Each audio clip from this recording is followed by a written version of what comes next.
नहमदुहु व नसल्ली अला रसूलिहिल करीम। अम्मा बाद फ़ाउज़ बिल्लाहि मिनश शैतानिर रजीम। बिस्मिल्लाहिर रहमानिर रहीम। नाज़रीन मोहतरम, आज की नशिस्त में हज़रत सालेह अलैहिस्सलाम और इनकी कौम समूद के बारे में कुछ बातें गोश गुजार की जाएंगी।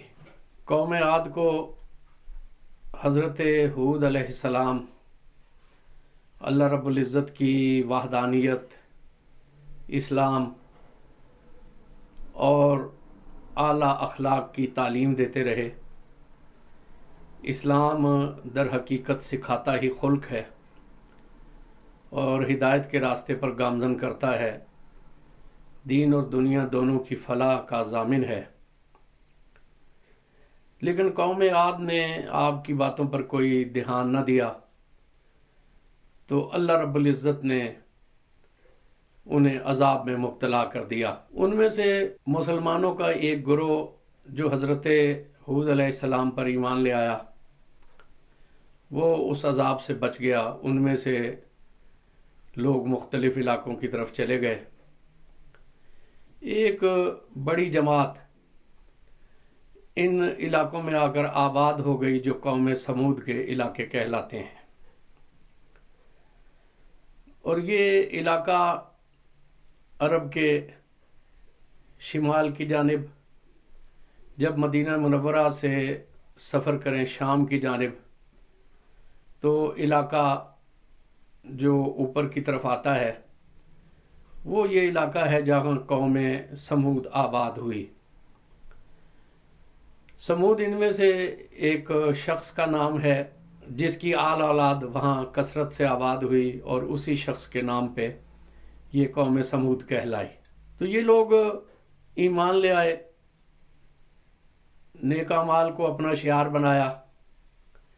लेकिन रफ्ता रफ्ता जैसे जैसे ज़माना गुज़रता गया तो हज़रत हूद अलैहिस्सलाम की तालीमात निगाहों से ओझल हो गई।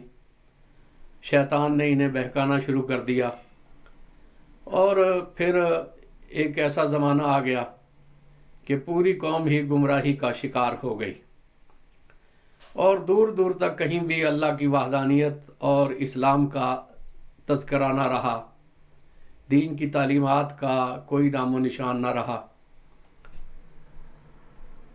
इस कौम को भी अल्लाह तबारक व तआला ने बड़ी सलाहियतों से नवाजा। कौम आद के ज़िक्र में हम मुलाहिज़ा कर चुके हैं कि अल्लाह रब्बुल इज़्ज़त ने उन्हें बड़ी जिस्मानी सलाहियतें दी, वो फ़न तामीर पर बड़ी दस्तरस रखते थे। इसी तरह कौम समूद में भी वो चीज़ें वरसे में मुंतकिल हुईं। ये लोग भी पहाड़ों को तराश कर उसमें अपने मकानात बना लेते और फसलें काश करते। बड़े घने बागात इनके पास थे, वसाइल की फरावानी थी, सेहत थी, तवानाई थी, लेकिन अल्लाह की याद से गाफिल हो गए। ऐसे में अल्लाह तबारक व तआला ने एक फ़र्द हज़रत सालेह अलैहिस्सलाम को पैदा किया।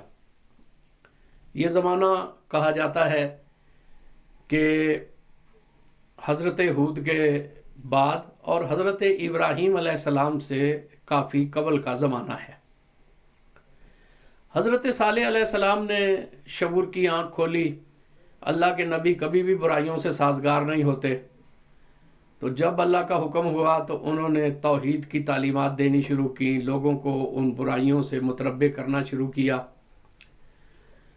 तो वो लोग कहने लगे कि ऐ सालेह, तुम तो बड़े बासलाहियत इंसान थे और हमारी आंखों का तारा हो और जवान राना भी हो, तो हमें तो तवक्को थी कि तुम अपनी रवायात को लेकर आगे बढ़ोगे, इन देवताओं का ज़िक्र करोगे और हमारा मजहबी मनसब संभालोगे और हमें अपने एतकादात पर रासिक करोगे।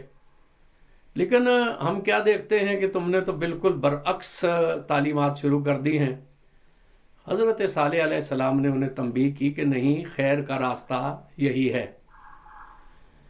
تو وہ بجائے اس کے کہ ان پر غور کرتے، انہوں نے حجت کرنا شروع کر دی اور کہا کہ اگر ہم غلط ہوتے تو ہمیں اتنی نعمتیں کیوں ملتی، ایسی صحت کیوں عطا ہوتی، ایسی توانائیاں ہمیں کیوں میسر آتی، اتنے وسائل ہمیں کیوں ملتے، یہ خوشحالی ہمیں کیسے عنایت ہو گئی، اگر آسمان کے دیوتا ہم پہ راضی نہیں ہیں اور وہ بالا تر ہستی جس کا تم ذکر کرتے ہو وہ ہم پہ ناراض ہے، تو پھر یہ نعمتوں کی فراوانی کس لیے ہے؟ پیغمبر نے انہیں سمجھایا کہ نعمتیں بھی اللہ کی طرف سے ایک امتحان ہوتی ہیں، اور اللہ کی دراز رسی پر تمہیں اترانا نہیں چاہیے، لیکن ان کی عقل میں یہ بات نہ پڑی، اور پھر ان سے ایک بڑی غلطی کا صدور ہو گیا، اور یہ کہ انہوں نے کہا کہ اگر آپ سچے ہیں تو ہمیں کوئی نشانی دکھائیں۔ یاد رکھیے کہ پیغمبر، اللہ رب العزت کے رسول، نبی معجزہ دکھا سکتے ہیں، لیکن معجزہ مانگنے کے بعد پھر حجت تمام ہو جاتی ہے، پھر راستہ باقی نہیں رہتا کہ ایمان سے مفر اختیار کیا جائے، ایمان سے گریز کیا جائے۔ انہوں نے کہا معجزہ دکھائیں۔ حضرت صالح علیہ السلام نے کہا کہ کیا معجزہ دیکھنا چاہتے ہو؟ یاد رکھو کہ قدرت میرے ذریعے سے کوئی بھی نشانی دکھانے پر قادر ہے، لیکن مجھے ڈر ہے کہ تم نشانی دیکھنے کے بعد ایمان نہیں لاؤ گے اور اللہ کی گرفت میں آ جاؤ گے۔ انہوں نے اصرار جاری رکھا اور کہا یہ سامنے کی چٹان سے ایک اونٹنی نمودار ہو جائے جو کہ گابن بھی ہو اور آتے ہی بچے کو جنے، اور پھر ہم دیکھیں کہ یہ کیسے تحیر خیز واقعہ ہوتا ہے۔ حضرت صالح علیہ السلام نے دعا کی، اللہ رب العزت نے اس معجزے کا اظہار کر دیا۔